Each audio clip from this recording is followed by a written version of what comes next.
शैक्षणिक वर्ष 2020-21 मध्ये आपल्या सर्व विद्यार्थ्यांचं मी मनापासून स्वागत करतो। 10वी मध्ये आल्यानंतर विद्यार्थी मित्रांनो, प्रत्येक जण आपल्याला अवघडे गड्या म्हणून संबोधित असतो, पण घाबरून जायचं काही कारण नाही। आपण जो अभ्यास करणार आहोत तो यावर्षी आपण मराठी विषयाच्या अभ्यासाला जी सुरुवात करणार आहे, तर त्या अभ्यासामध्ये कशी सुसूत्रता असावी, कसं नियोजन असावं, सातत्यपूर्णता कशी असावी, तंत्र कसं असावं, या दृष्टीने आपण विचार करणार आहोत। मराठी प्रथम भाषा। मग या विषयाचा अभ्यास करताना सर्वप्रथम आपल्या प्रश्नपत्रिकेचं स्वरूप कसं असेल याकडे लक्ष वेधणं गरजेचं आहे। आपली जी परीक्षा असेल ती एकूण 100 गुणांची असेल। या 100 गुणांमध्ये लेखी परीक्षा 80 गुणांची आहे आणि अंतर्गत मूल्यमापन एकूण 20 गुणांचं आहे। अंतर्गत मूल्यमापनामध्ये तोंडी परीक्षा 10 गुणांसाठी, यामध्ये श्रवण कौशल्य असेल, भाषण कौशल्य असेल, फक्त 2च कौशल्य असतील आणि स्वाध्याय 10 गुणांचा असेल। अशी एकूण आपली 100 गुणांची प्रश्नपत्रिका असेल। मग आता सर्वप्रथम आपल्याला महत्त्वाचा विचार काय करायचा आहे की आपण जी लेखी परीक्षा आहे 80 गुणांची, या लेखी परीक्षेचा कशा पद्धतीने अभ्यास करायचा। तर मराठीच्या या प्रश्नपत्रिकेचं या प्रश्नपत्रिकेची जी गुण विभागणी आहे ती या 5 विभागांनुसार आहे। हे 80 गुण या 5 विभागांमध्ये समाविष्ट केलेले आहेत। गद्य विभाग हा 18 गुणांसाठी, पद्य विभाग हा 16 गुणांसाठी, स्थूल वाचन 6 गुणांसाठी, व्याकरण व भाषाभ्यास 16 गुणांसाठी आणि सर्वात मोठा विभाग उपयोजित लेखन 24 गुणांसाठी। मग महत्त्वाची गोष्ट काय आहे अभ्यास करताना, तुम्ही एक गोष्ट इथे लक्षात घेतली पाहिजे की आपण पाठ्यपुस्तकाचा जो अभ्यास करणार आहोत तो अभ्यास करताना हे 3 घटक प्रभावाने अभ्यासणार आहोत। 18, 16 आणि 6 हे 40 गुण होतात। या 3 घटकांचा जर सविस्तर अभ्यास केला, सूक्ष्म अभ्यास केला, तंत्रशुद्ध अभ्यास केला, तर हे उरलेले 16 आणि 24 म्हणजे हे 40 गुण आपल्याला अगदी सहज मिळवता येतात। मग ते गुण मिळवण्यासाठी आपण सातत्यपूर्ण अभ्यास करणं गरजेचंच आहे। अर्थात लेखन कौशल्याला सुद्धा खूप महत्त्व आहे। मग आता महत्त्वाची गोष्ट की केवळ नुसतं आपल्याला अभ्यास करायचा असं नाही, आपल्याला मराठी विषयाचा अभ्यास करताना आनंद पण मिळवायचा आहे। आनंद नसेल तर ते शिक्षण काय कामाचं। म्हणून ही गोष्ट लक्षात घ्या की या वर्षभरामध्ये आपल्याला आनंददायी अभ्यास करावायचा आहे। पद्य विभागाचा अभ्यास जर आपल्याला करायचा असेल तर सर्वात प्रथम पहिली गोष्ट लक्षात घ्या की पद्य विभाग हा 16 गुणांसाठी आहे आणि पद्य विभागाचा प्रश्न क्रमांक 2 असणार आहे, म्हणजे दुसरी कृती। या पद्य विभागामध्ये आपल्याला एकूण या वर्षामध्ये 8 कवितांचा अभ्यास करायचा आहे। मग या 8 कविता कोणत्या? तुम्ही म्हणाल सर, कविता आम्ही पाठ केल्या पाहिजे का? पाठ जर केल्या कविता तर त्याचा तुम्हाला नक्की फायदा होणार, कारण प्रत्येक घटक तुम्हाला अगदी सहज स्पष्ट करता येईल। मग या 8 कविता कोणत्या? 8 कवितांमध्ये पहिली कविता जय जय हे भारत देशा, मंगेश पाडगावकरांची ही कविता गाजलेली कविता। पण या कविता आपण काव्यानंदासाठी घेतलेली।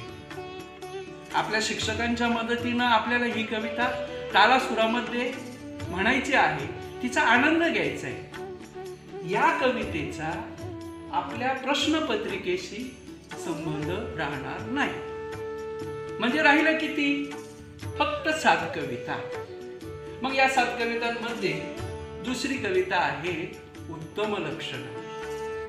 संत काव्यामधली संत रामदास स्वामींची ही सुंदर अशी कविता. तिसरी कविता आहे वस्तू. कवी द भा धामणसकर यांची ही सुंदर कविता. चौथी कविता आहे आश्वासक चित्र. खरं म्हणजे ही कविता मागच्याही अभ्यासक्रमामध्ये होती. कवयित्री नीरजा राजन धुळेकर यांची अतिशय सुंदर अशी कविता.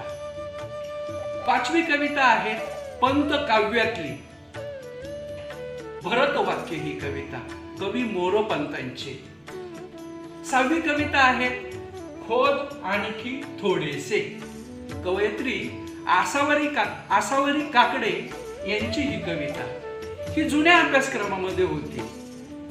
आणि 7वी कविता ही तर तुम्हाला परिचितच आहे. कवी जगदीश खेबुडकरांचं हे एक नावाजलेलं चित्रपट गीत आहे आणि अतिशय सुंदर अशी ही कविता आहे. आणि शेवटची 8वी कविता आहे तू झालास मूक समाजाचा नायक. डॉक्टर बाबासाहेब आंबेडकर यांच्या जीवनावर आधारित असणारी ही सुंदर कविता कवी ज.बी. पवार यांची. म्हणजे आता एक गोष्ट लक्षात घ्या, हे अगदी पाठच असणं गरजेचं आहे. कारण आपल्याला याच्यावर आधारित एक प्रश्न डेफिनेट आहे. म्हणून सर्वात पहिली गोष्ट की या 7 कवितांचा आपल्याला अतिशय सविस्तर अभ्यास करायचा आहे. आणि त्या दृष्टिकोनातून मग तयारी करणं गरजेचं आहे. मग साहजिकच तुमच्या मनात प्रश्न आला असेल की सर या 7 कवितांचा अभ्यास करायचा म्हणजे मग नेमका कसा अभ्यास करायचा? बरोबर आहे, मी सुरुवातीलाच सांगितलं की कवितेचा प्रश्न हा 2 क्रमांकाचा असेल. मग या प्रश्न 2 क्रमांकाच्या कृती कशा असतील त्याचा अभ्यास आपण करूया. या 7 कवितांचा अभ्यास आपल्याला करायचा आहे याबद्दल आता आपली खात्री झालेली आहे. मग आता या 7 कवितांवर आधारित असणारी आपली प्रश्नपत्रिका कशी असेल? मग आपली प्रश्नपत्रिकेमध्ये प्रश्न क्रमांक 2 याचे 2 विभाग आहेत. एक अ विभाग आणि दुसरा आ विभाग. अ विभाग 8 गुणांसाठी, आ विभाग 8 गुणांसाठी. आता त्यातल्या अ विभागामध्ये एकूण 4 कृती आहेत. मग या 4 कृती आपल्याला कशा सोडवायच्या आहे? तर पहिली गोष्ट लक्षात घ्या, या 4 कृती सोडवण्याकरता या 7 कवितांपैकी एक कविता तुम्हाला प्रश्नपत्रिकेमध्ये दिलेली असेल. त्या प्रश्नपत्रिकेतील त्या कवितेला बघून बारकाईने अभ्यास करून आपल्याला या 4 कृती सोडवायच्या आहेत. मग त्यातली पहिली कृती आकलन कृती 2 गुणांसाठी.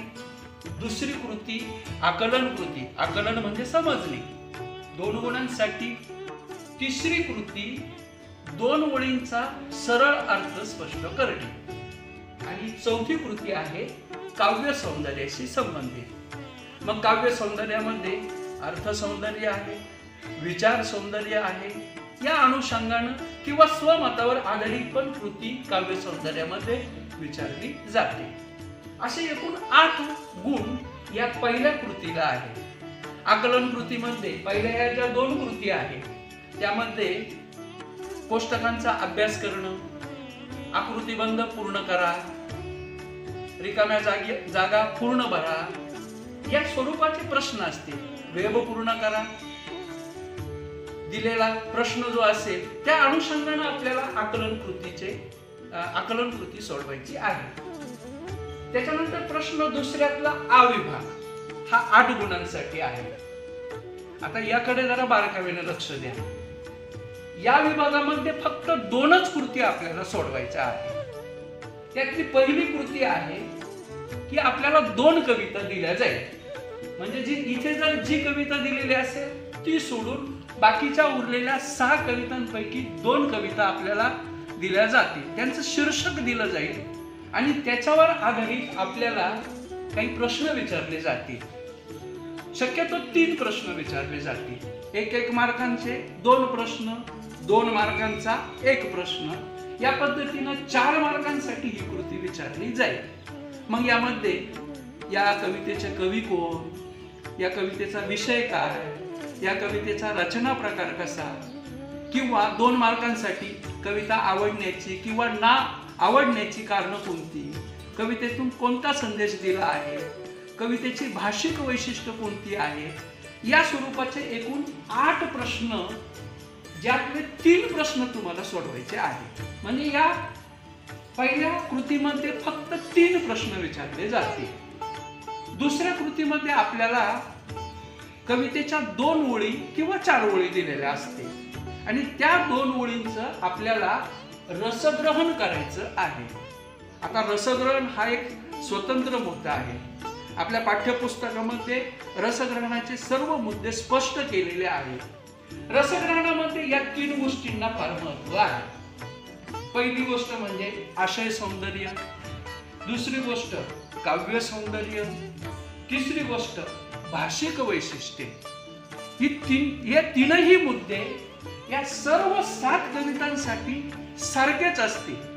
मग त्याच्याकरता रसग्रहण कसं करायचं हा मुद्दा स्वतंत्र सविस्तर समजून घेण्यासारखा आहे. आणि या दृष्टिकोनातून मग तुमच्या लक्षात आलं असेल की आपल्याला कवितेचा अभ्यास करायचा म्हणजे मग प्रश्नपत्रिकेचं स्वरूप नेमकं कसं आहे ते समजूनच आपल्याला अभ्यास करायचा आहे. आणि या दृष्टिकोनातून हा अभ्यास जर तुम्ही प्रश्नपत्रिकेचं स्वरूप जर नीट समजून घेतलं आणि त्या स्वरूपानुसार जर तुम्ही सहज अभ्यास करण्याचा प्रयत्न केला, सातत्यपूर्ण अभ्यास करण्याचा प्रयत्न केला, तर हे 16 गुण तुम्हाला मिळणं अगदी सहज सोपं जाईल. आणि मला आशा आहे तुम्ही सातत्यानं हा अभ्यास करणार आहात आणि परिपूर्ण अभ्यास करणार आहात. नक्कीच तुम्हाला यश मिळेल